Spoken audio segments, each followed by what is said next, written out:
Of course, this is Sunday Skirmish number 9, and, well, there are two casters here today are, imagine, that is myself, and with me is Morty, Sir Morty of Cake Clan, who's taking a seat at my co-caster table today.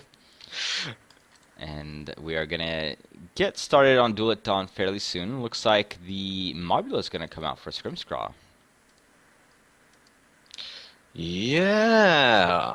Now that's going to be different. You see the Asia Globula quite a fair bit. Yeah, We've had and some we strange definitely builds. Some know. Yeah, we definitely go know on. Scrim loves this Mobula. Loves to brawl with it. In fact, I think he really likes the vertical movement that it provides. Yeah, it provides a great deal of vertical movement, especially for a long-range platform. But it seems like, at the moment at least, he's got the pretty powerful beat 'em up brawly build on it. Yeah, yeah. No, and I think we saw this once before where they put the Banshee up on top now. I think that used to be. God, I don't remember what. Uh, this Mobula has changed around so much that I don't Yeah. quite remember exactly all the permutations of it, but they do have the It Banshee used up top now to um, support this double Gatling mortar thing they've got going on. Well, they used to have two mortars, and then with a lot of people, it took a little while to realize, but a lot of people figured out that if you're heavily maneuvering, like you have to do with a Mobula, the mortars are going to throw off arcs. So I think it used to have either a mortar or an Artemis on the top. An Artemis for some long-range incoming disableds, and then you get down on both the wings. But it seems like they're just going straight out brawly, punchy people. Yeah, and let's see, Glowfish, are they staying? Nope, they're going to a Hwacha, okay. Although I would be Yeah. interested to see how. Oh, I guess it's okay. It's double Pyramidion on the other side, so that makes sense. I was gonna say I would be interested to see how Blenderfish would do against that, but with no Junker anymore on the Grim side, they're both rocking that Pyramidion. I could definitely see the Hwacha being a little bit more useful. Yeah, the watch is going to be very useful And against of these course, pyramids. then they changed to a Galleon. Oh, wait. Oh, they have. Which a watch is also very useful still, so it's not like it's a bad thing. But that is a little bit surprising here. And they have a bunch of watches and a carronade. So we're gonna get some dirty fighting here, Morty. Yeah, this should be a nice little. I'm gonna put a nice little brawl, a nice little bit of a dirty fight here. Might see some sand in somebody's eyes. Well, on Duel at Dawn, you're definitely gonna get a little bit of that. Although I guess really sand in your eyes is only doable on dunes because there's an actual sand cloud. Well, you could say burst somebody's balloon and slam them into the ground. That could also work. Well, yes, that's I am sure that that is going to be something that that Galleon will be trying to do. We'll see if they stay with that. We'll see if they switch their loadout at all. Well, looking at these, they seem to have the AZ Globby and the Glowfish of the Glowwater Thralls seem to be fairly capable short to mid-range ships. Meanwhile, the Reaper and the Emoto Surprise of the Grim team are one very short, with some, if you're very good, a mid long range ability, and then a very long range pyro, which might come back to bite them as they gang up on the galleon. Yep, we'll see how it turns out. I think that Goldfish is going to be instrumental in taking that Galleon out of the match. That if you get a nice Swatcha barrage into the side of a Galleon, disable those heavy weapons, and well, a Galleon without those heavy weapons isn't going to be doing a whole lot to you. Yeah, a galleon is also going to is trying to maneuver to catch you is also not going to be able to do very much.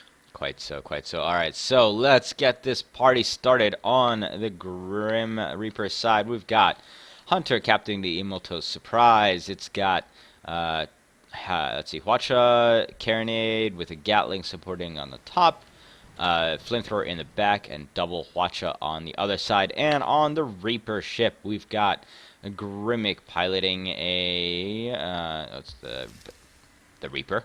That's what the ship is called. It's got Hades light flak up front with a flamethrower and a carronade on the side. With the Glowwater Thralls, we have Scrimscore flying his typical funny mobula with high-mounted right-side Gatling gun and low-mounted mortar, with high left-side mounted flare gun and low left-side mounted Gatling gun as to split up those weapons. And higher up above, on top of the cabin, they have a Banshee-like carousel for that little bit of long-range killing. Now we've also got the Glowfish again by Crasserty. I hope I'm saying that right.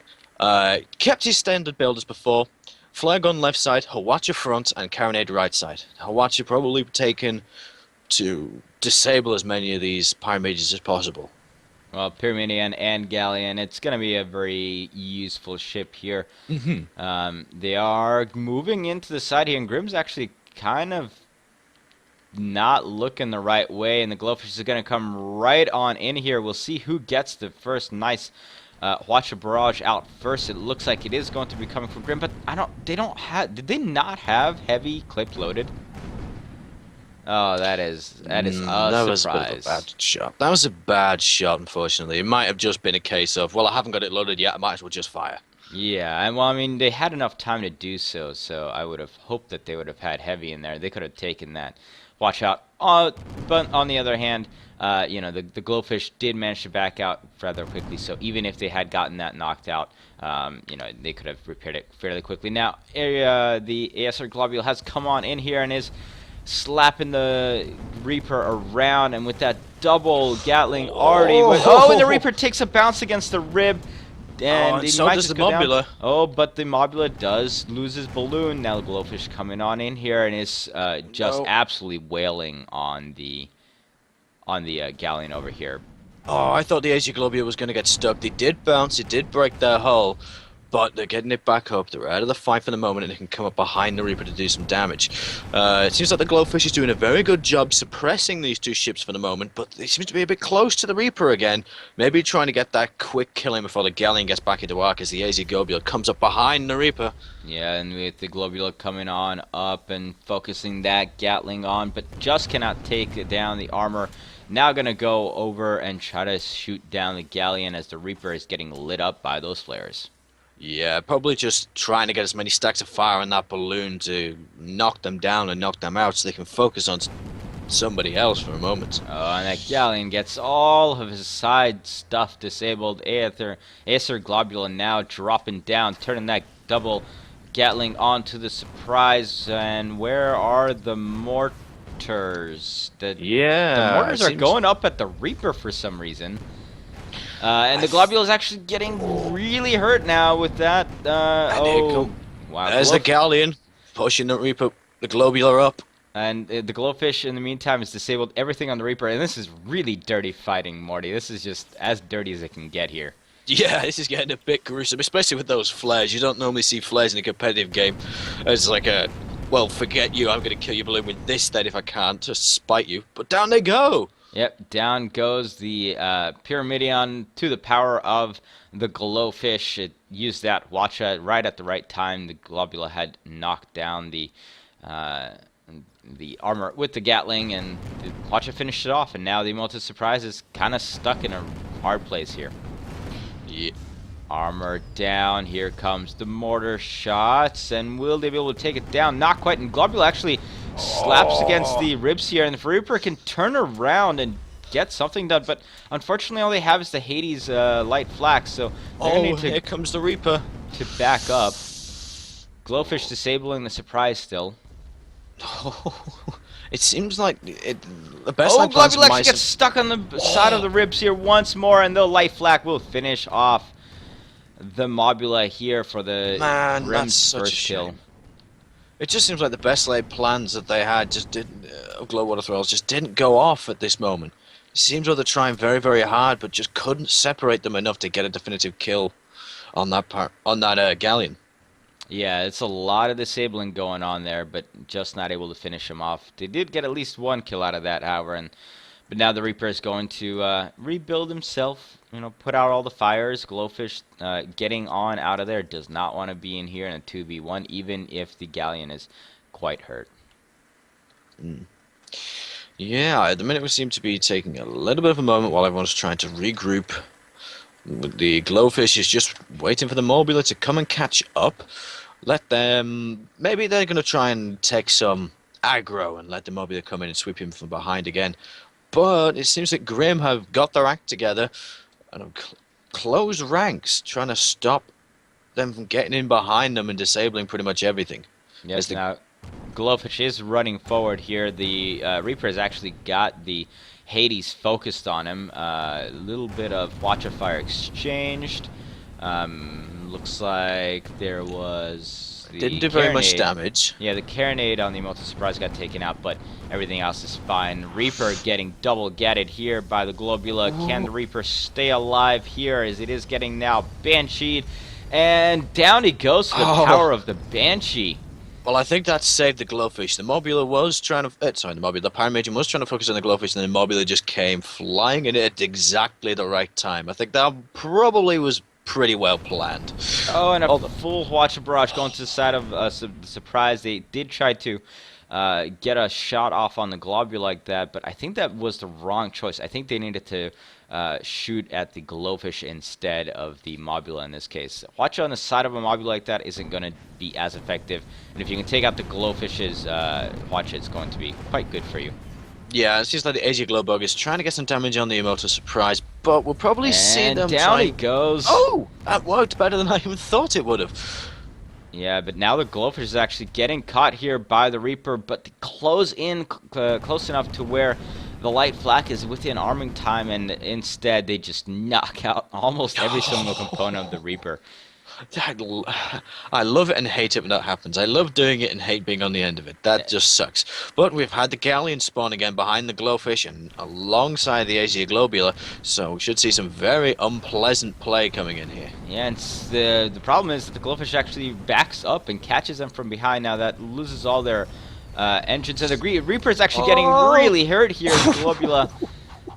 Man, this is just being... Mobula's deadly. Yeah, this has been completely nuts here. Globula now getting his balloon taken down, but Glowfish is following up, and now another set of Watcher barrages into the side of that ship. But I think two of the weapons are still alive. What is alive? They've got a Watcher. There'll be both the Watchers on the far side. They've got double Watchers, yeah, which are going to be completely useless at this point. Yeah, they're going to be completely useless there. What's the point of having two Watchers up here? You can't even turn around. So that's going to be great, but we've had the Paramagian spawn again, which are probably going to try and stick their head back up the Glowfish. Yeah, and they are doing so indeed. Glowfish is flipping around as quick as they can. Will they be able to disable the Reaper? Yes, they do get both of those front two guns down, and now the Reaper getting hurt quite a lot here, and I think that might just do it. Oh, that was... brutal. Yes, that was complete brutalization there by Glowwater Thralls. Just slapping around, disabling everything, and I do gotta question the decision to bring the Hades light flak. Yeah, especially on this map, the Hades light flak probably could have been better for them on Battle of the Dunes and vice versa. If they just swapped those ship builds around over these two maps, they might have done a little better. Yeah, it's, if there's a gap mortar, maybe they get a few more kills out of that. There were definitely at times when the Goldfish made sure that it was going to come within that arming time, just get right in the face, and yeah, here comes another Watcher shot. Here comes another set of having to rebuild everything. Yeah, they're very, very well done with the disabling on that Goldfish. I think the Galleon could have done the same thing, but they'd have needed an ally which could hold its own a little better than a mismatched Paramagian. Yeah, no, absolutely. All right, they did do fairly well, but it was a lot closer than I think the 5-0-5-1 score indicated. Really, some fights could have gone either way, but you can't take anything away from Thralls, of course. They're quite a good team. Yeah, you can't take away anything from Thralls, but Grim did very well. Yep. He did very well indeed. There were a couple of times, especially that last match, when I thought they might rally, especially when they closed ranks and started flying around again together. I thought they could have pulled that out, but it just seemed that Mobula had just too much raw killing power against the Paramagian. Yep.